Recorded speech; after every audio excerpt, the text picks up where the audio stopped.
जय हिंद प्यारे साथियों, कैसे हो आप सभी लोग। आशा करते हैं आप सभी लोग स्वस्थ होगे, मस्त होगे। दोस्तों, स्वागत है आप सभी का डीएस बघेल क्लासेस में। तो दोस्तों, आप सभी को पता है कि हम डेली क्लास 12th की फिजिक्स पढ़ रहे हैं, जिसमें आज का हमारा टॉपिक रहने वाला है तरंग प्रकाश की तथा हाइगेंस का सिद्धांत, wave nature of light and Huygens principle. ठीक है दोस्तों, तो ये आज का हमारा चैप्टर रहने वाला है। और इसमें सबसे पहले हम देखेंगे प्रकाश की। तो दोस्तों, हमने लास्ट लेक्चर में बता दिया था, जिसमें हम प्रकाश की के जो जैसे अपवर्तन, परावर्तन, विवर्तन, ध्रुवण, ये जितने टॉपिक होते हैं वो प्रकाश की के अंतर्गत आते हैं। उसी के अंतर्गत आज हम आज हम आज हम देखने वाले हैं इस चैप्टर में किस किस तरीके से हम हाइगेंस ने प्रकाश को क्या मान रखा है, एक तरंग। ठीक है, तो उसी के अकॉर्डिंग, हाइगेंस के अकॉर्डिंग इस चैप्टर के बारे में आज हम डिस्कस करने वाले। ठीक है दोस्तों, तो आप पहले चैप्टर का नाम डाल लीजिए इस प्रकार से, तरंग प्रकाश की तथा हाइगेंस का सिद्धांत, wave nature of light and Huygens principle. ठीक है दोस्तों, तो आप चैप्टर का नाम डाल लीजिए पहले, फिर हम स्टार्ट करने वाले हैं।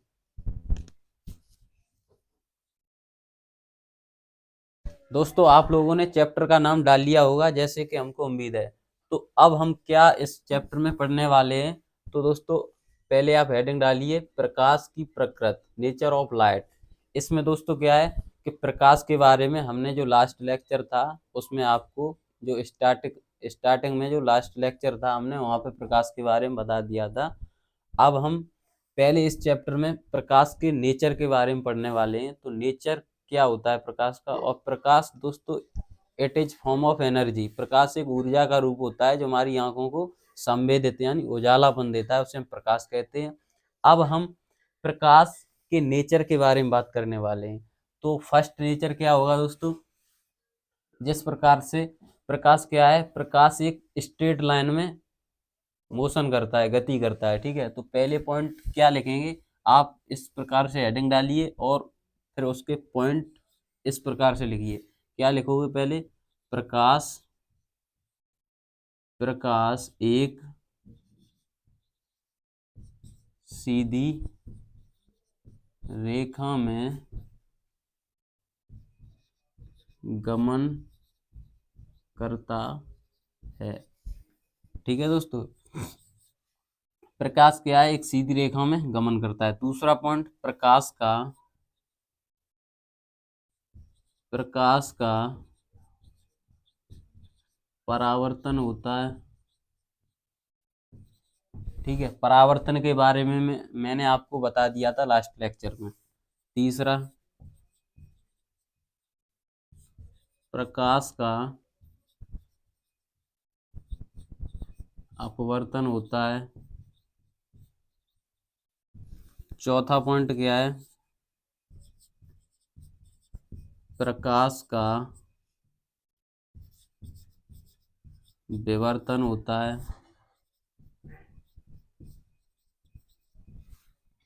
पांचवा पॉइंट, प्रकाश का प्रकाश का ध्रुवण होता है। छठवां पॉइंट,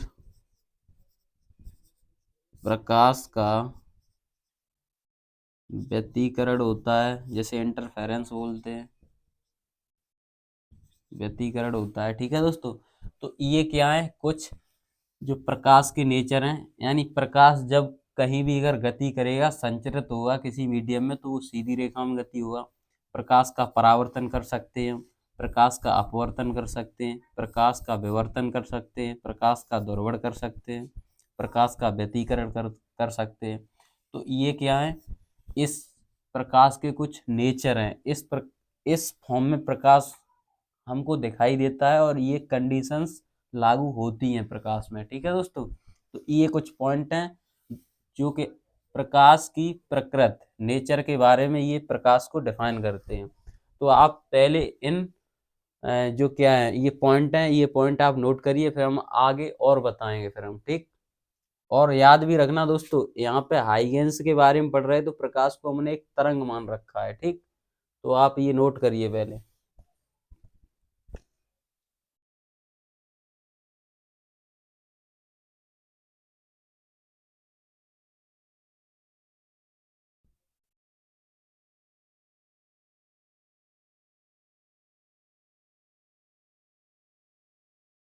दोस्तों आपने नोट कर लिया होगा, जो प्रकाश के नेचर होते हैं वो हमने पॉइंट आपको लिख रखे थे, वो आपने नोट कर लिया होगा। अब हम इससे आगे देखते हैं तरंगाग्र क्या होता है, जैसे हम बोलते हैं वेव फ्रंट। ठीक है दोस्तों, तरंगाग्र क्या किसे बोलते हैं, तो इसकी आप पहले डेफिनेशन लिखिए, फिर हम आपको समझाते हैं तरंगाग्र क्या होता है। लिखिए,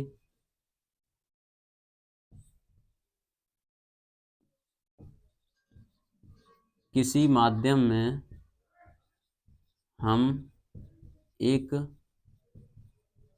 ऐसा पृष्ठ खींचें जिसमें जिसमें स्थित जिसमें स्थित जिसमें स्थित कण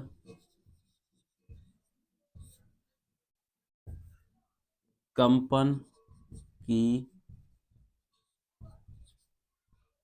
समान कला में होते हैं, ऐसे पृष्ठ को तरंगाग्र यानी वेव फ्रंट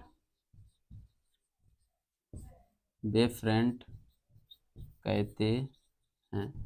दोस्तों तरंगाग्र क्या होता है कि किसी, जैसे कोई मीडियम है, अगर उसमें क्या हो, अगर हम कोई ऐसा पृष्ठ खींचें जो हमको दिखाई ना दे, जैसे हम इमेजिंग कर सकें, काल्पनिक पृष्ठ खींचें जिसमें क्या हो, जितने भी कण हो, कंपन बोलते हैं, जैसे वाइब्रेट हो कण, ठीक है, वो क्या हो, सभी कण कंपन की समान कला में हो, उनका वाइब्रेशन, जो कणों का वाइब्रेट होना है वो क्या हो, जैसे बोलते हैं कंपन, तो वो क्या हो, समान कला में हो। तो वही जो पृष्ठ पे जो कण आते जो समान कला में वाइब्रेट कर रहे थे, जिसे हम कंपन बोल रहे हैं, वो क्या होना चाहिए, समान रूप से होना चाहिए। ऐसे पृष्ठ को हम क्या बोलेंगे, तरंगाग्र कहेंगे। ऐसे पृष्ठ को हम तरंगाग्र कहते हैं। ठीक है दोस्तों, तो ये वेव फ्रंट की ये बेसिक डेफिनेशन थी, ये हमने आपको नोट करवा दी है। आपको समझ में आई होगी तो आप इसे पहले हेडिंग डाल के ये बेसिक डेफिनेशन नोट कर लीजिए। नोट करिए।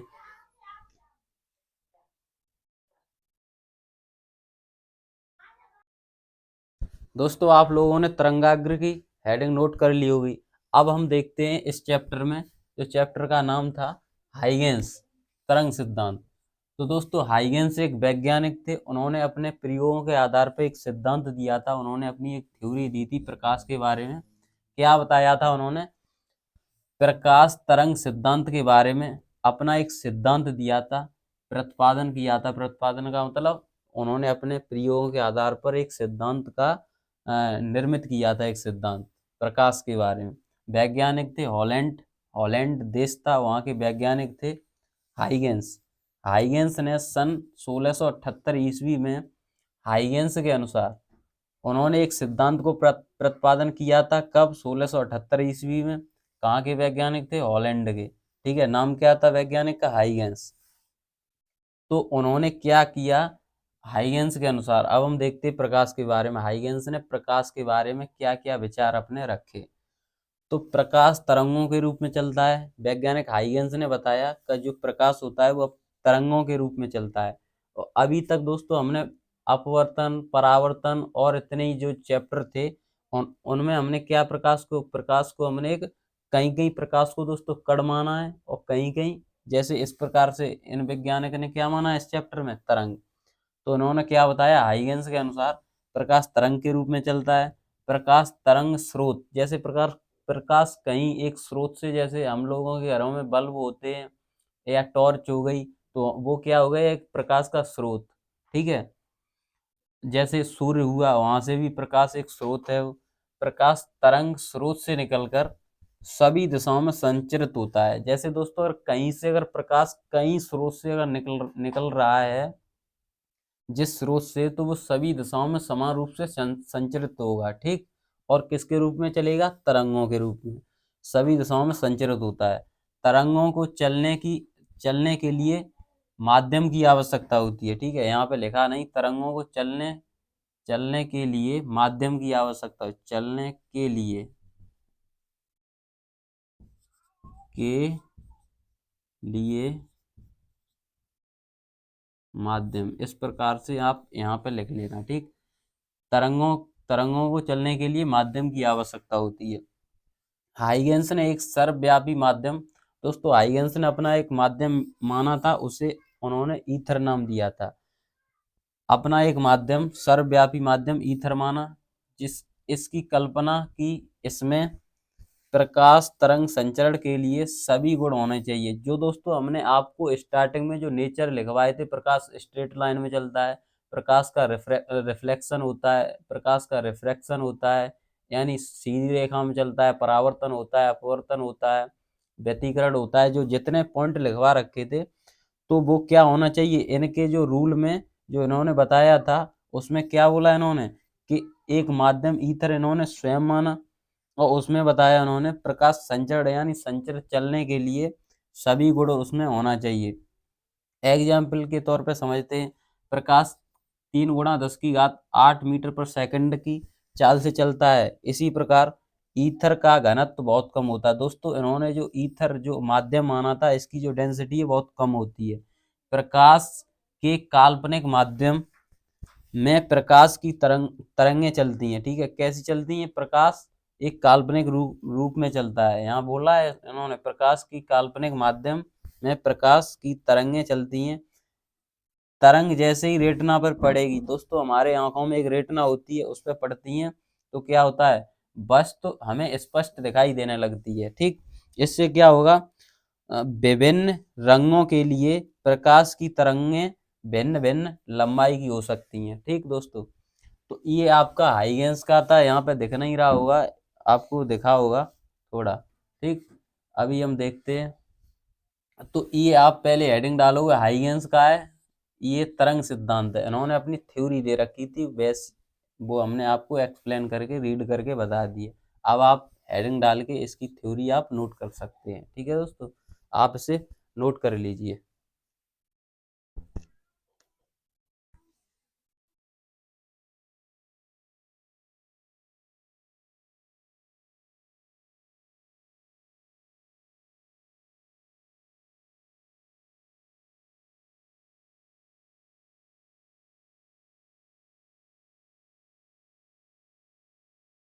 दोस्तों आप लोगों ने हाइगेंस का तरंग सिद्धांत जो हमने आप लोगों को लिखवाया था, वो आपने नोट कर लिया होगा। अब हम देखते हैं हाइगेंस का द्वितीयक तरंगिकाओं का सिद्धांत, Huygens principle of secondary wavelets. ठीक है दोस्तों, अब क्या है, हाइगेंस का तरंगिकाओं का द्वितीयक सिद्धांत क्या है, इसमें रीड करते हैं। आप पहले हेडिंग को डालेंगे, फिर उसके बाद हमारे साथ रीड करेंगे, फिर उसके बाद नोट करेंगे।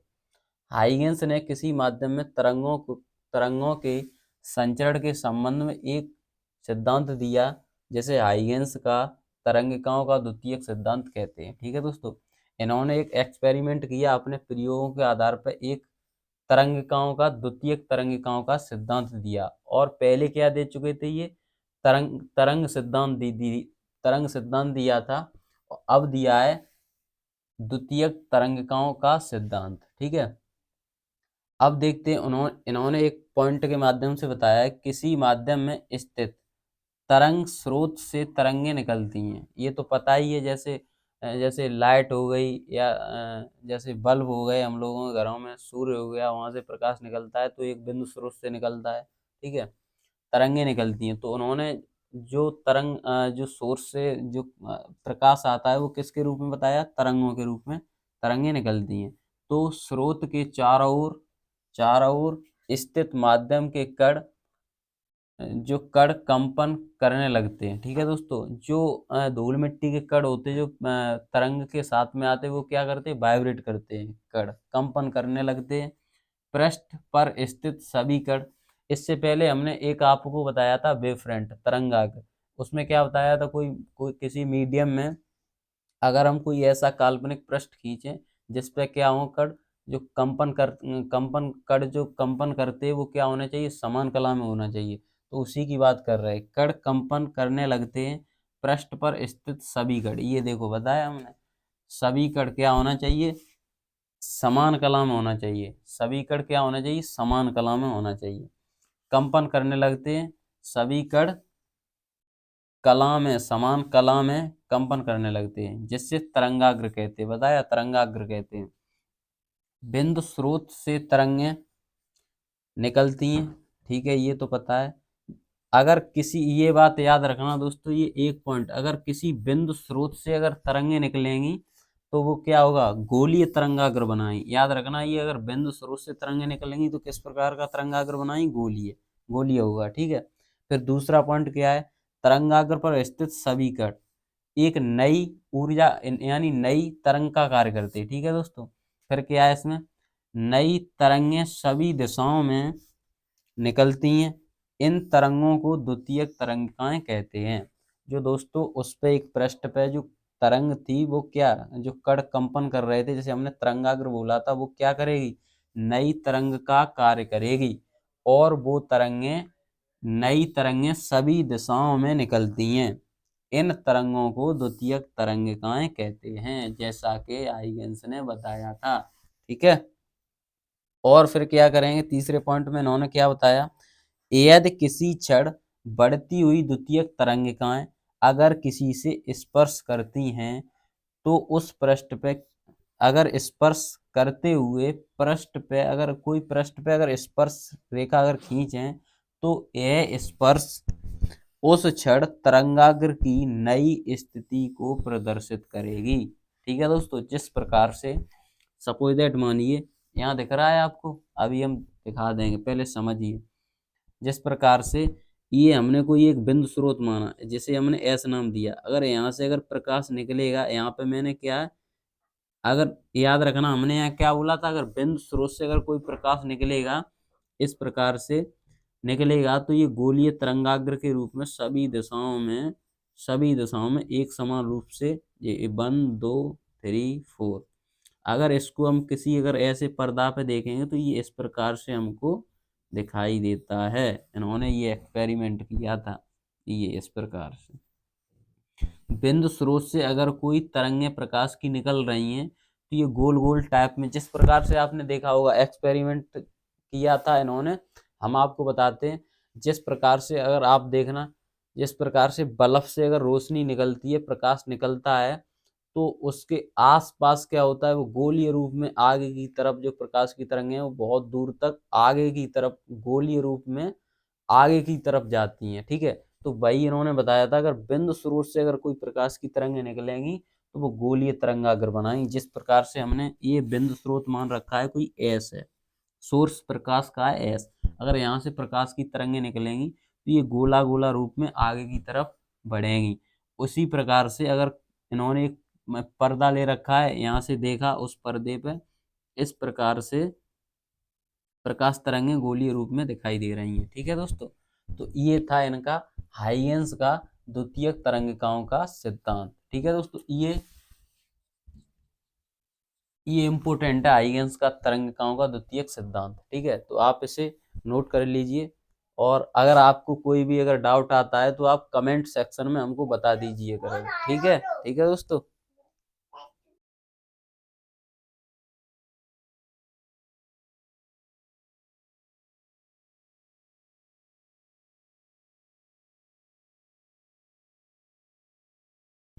दोस्तों आप लोगों ने प्रकाश के तरंग द्वितीय तरंगिकाओं के सिद्धांत की हेडिंग नोट कर ली होगी और डेफिनेशंस भी लिख ली होगी उसकी, और जैसा कि हमने समझाया था आपको समझ में भी आया होगा। अब हम देखते हैं हाइगेंस के द्वितीयक तरंगिकाओं के सिद्धांत द्वारा तरंगों के, ये दोस्तों दिख रहा है, ये लिखा है सिद्धांत द्वारा तरंगों के परावर्तन की व्याख्या।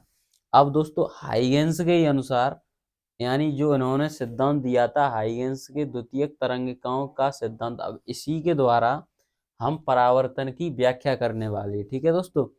अब इसको क्या बोलते हैं, explanation of the reflection of wave by Huygens principle of secondary wavelets, ठीक है दोस्तों। इसमें क्या है, ये एक डायग्राम है, पहले डायग्राम को समझते, वो तो थ्योरी है दोस्तों, हमने क्योंकि डायग्राम से ही थ्योरी बना रखी है, ठीक है। तो इन्होंने क्या किया, किसकी, हाइगेंस के द्वितीय तरंगिकाओं के सिद्धांत के द्वारा हम परावर्तन की व्याख्या कर रहे हैं, ठीक है दोस्तों। और परावर्तन अगर समझना है तो इसी DS बघेल क्लासेस पे मैंने जो क्लास ले रखी है फर्स्ट क्लास, उसमें हमने जो परावर्तन है, रिफ्लेक्शन है, वो अच्छे तरीके से समझा रखा है। तो क्या करेंगे दोस्तों, जेड और जेड डैश, ये हमने एक दर्पण लगा रखा है, उस पर हमने दो प्रकाशीय किरण आपतित करी। ये पहली प्रकाशीय किरण है, यानी इसे आपतित किया, अगर कोई प्रकाश की तरंग अगर आती है और दर्पण पर टकराने के, यानी कोई प्रकाश की किरण आई और बिंदु ए पे टकराने के बाद, ये दर्पण पे पॉलिश है नीचे की साइड, ये जेड और जेड डैश, ये जेड डैश कर रखा है, ये क्या है, पॉलिश दर्पण पे। जैसे ही प्रकाश की किरण आई और बिंदु ए पे टकराने के बाद, क्योंकि इसका रिफ्लेक्शन होगा, परावर्तन होगा, तो ये टकराने के बाद उसी मार्ग में क्या हो जाएगी, लौट जाएगी इस प्रकार से। ठीक है, जो आने वाली किरण के साथ एंगल बनेगा उसे बोलेंगे आपतन कोण आई, स्मॉल आई। ठीक है, यहाँ पे एक नॉर्मल ड्रॉ किया और जाने वाली किरण के साथ एंगल बनेगा उसे हमने आर से दिखा दिया। अब यहाँ पे हमने एक ए बी तिरछा आपतित तरंगाग्र आपतित किया, ठीक है, जिसका नाम दे दिया ए और बी। और अब यहाँ से दूसरी किरण हमने भेजी, दूसरी किरण आई, वो टकराने के बाद ए डैश पे पुनः उसी दिशा में परावर्तन के पश्चात लौट जाएगी। ठीक है, यहाँ पे नॉर्मल ड्रॉ किया, तो ये कोण बनेगा, ये वाला, ये बनेगा आपतन कोण बोलेंगे, वो सॉरी परावर्तन कोण। ठीक है, यहाँ पे भी हमने एक नॉर्मल ड्रॉ किया, ये डेड डैश करके, यहाँ पर भी हमने एक तिरछा आपतित किया तरंगाग्र। ठीक है, जैसे हम बी डैश और ए डैश बोलेंगे। अब क्या करेंगे, इसी से हमने इसी डायग्राम से थ्योरी इसकी ये बना रखी है। ठीक है, थ्योरी कैसे बनाएंगे, जेड और जेड डैश, ये लिखा है जेड और जेड डैश एक परावर्तक पृष्ठ है। ठीक है, जिस पे जिस पर ए बी, ये वाला ए और बी समतल तरंगाग्र तिरछा आपतित होता है। ठीक है दोस्तों, जो बिंदु ए पर स्पर्श करता है, ये तरंगाग्र ए बी तिरछा आपतित कर रही है, कहाँ, बिंदु ए पे स्पर्श कर रहा है, वो जरा सी बात है, दिख रहा है। फिर आगे क्या करेंगे, तरंगाग्र की चाल, जो दोस्तों ये अगर जैसे ही तरंगें अगर आपतित होने परावर्तन के पश्चात जैसे ही जाएंगी, तो इसका कुछ वेलोसिटी होगी, वेग होगी, तो इसका वेग मान रखा है मैंने बी चाल से चलती है, क्या, तरंगाग्र। ठीक है, तरंगाग्र बिंदु बी, ये यहाँ बिंदु बी को पृष्ठ के बिंदु ए तक, ये बिंदु से, अब एक बात और याद रखना दोस्तों, ये तरंग यहाँ तक आएगी और ये तरंग, ये वाली तरंग यहाँ से यहाँ तक आने में और यहाँ से यहाँ तक आने में बराबर टाइम लगेगा। ए तक आएगी जो तरंग और जो तरंग बी तक आएगी, इनको समय सेम लगेगा। ठीक है, तो वही लिखा रखा है मैंने। और फिर यहाँ से बिंदु, यहाँ से क्या होगा, ये बिंदु बी से अगर आगे तरंग जाएगी तो उसको एक्स्ट्रा टाइम लगने वाला है, ये हमने बोला है बिंदु बी से, यहाँ से बिंदु बी से ए डैश तक पहुंचने में स्मॉल टी समय लगता है। ठीक है, मान लिया है समय टी, जिस पर तरंगाग्र ए बी बढ़ता है। क्या होता है दोस्तों, ए बी ये इतना बड़ा हुआ है, ये इतना ए बी बढ़ा हुआ है, ये, ठीक है, ये ए बी बढ़ता है, पृष्ठ ए व ए डैश के बीच, ए व ए डैश के बीच स्मॉल, ए व ए डैश के बीच टी समय लगता है। ठीक है दोस्तों, जिस प्रकार तरंगाग्र ए बी आगे बढ़ता है वही है। ठीक है, अब क्या करेंगे, हाइगेंस के अनुसार, हाइगेंस ने क्या बताया था, जिस प्रकार से हमने क्या मान रखा है, जैसे चाल बराबर दूरी, वो दूरी बराबर चाल गुणा समय होता है। अब क्या है, ए बी डैश, ए ए और बी डैश, इसकी क्या है, दूरी है, ये दूरी है ए बी डैश, इसकी निकाल रहा है ए और बी डैश बराबर चाल कितनी होगी और इसको समय कितना लगा होगा, टी, ये देख रखा है, ये टी समय। ठीक है, तो ए बी बराबर चाल गुणा बी गुणा टी समय, बी वेलोसिटी, टी टाइम। ठीक है, तो ये ए बी की दूरी निकाल ली हमने, इस वाले की ए बी की, ये एक्स्ट्रा दूरी थी। एक्स्ट्रा क्या, यहाँ से जितनी दूरी ये एक्स्ट्रा थी उतनी दूरी ये एक्स्ट्रा है। ठीक है, तो वो हमने निकाल ली। अब इसी प्रकार दूसरी तरंग के लिए देखेंगे, बी ए डैश, बी ए डैश। ठीक है, अब इसी प्रकार ये भी हो जाएगी वेलोसिटी इनटू टाइम।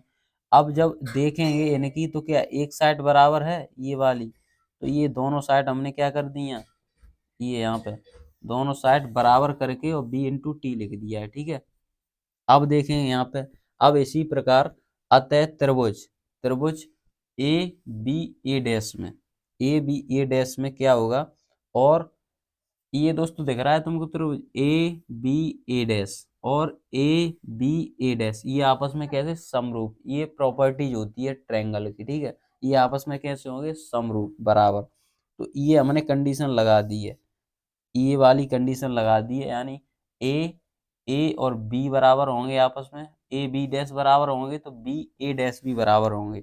इसी प्रकार तो ये अतः दोनों त्रिभुज कैसे हो जाएंगे, बराबर। अब जब दोनों त्रिभुज बराबर हो जाएंगे तो इनका आपतन कोण, जो कोण आई है इसे बोलेंगे आपतन कोण, ठीक है, और जो कोण आ रहा है उसे बोलेंगे परावर्तन कोण। ये तो आपस में कैसे होंगे, बराबर होंगे। तो यही हमको प्रूव करना था प्रकाश के परावर्तन की व्याख्या करते समय हाइगेंस के द्वितीयक तरंगिकाओं के सिद्धांत द्वारा। ठीक है दोस्तों, ये काफी बार ये हमने करवाया है परावर्तन की व्याख्या, याद रखना ये इम्पोर्टेंट है, 5 मार्क्स में ये क्वेश्चन आता है यूपी बोर्ड में, यूपी बोर्ड में। और ये आपको इसी प्रकार से डेराइव्ड करना है, ठीक है, ये यहाँ तक डेराइव्ड करना।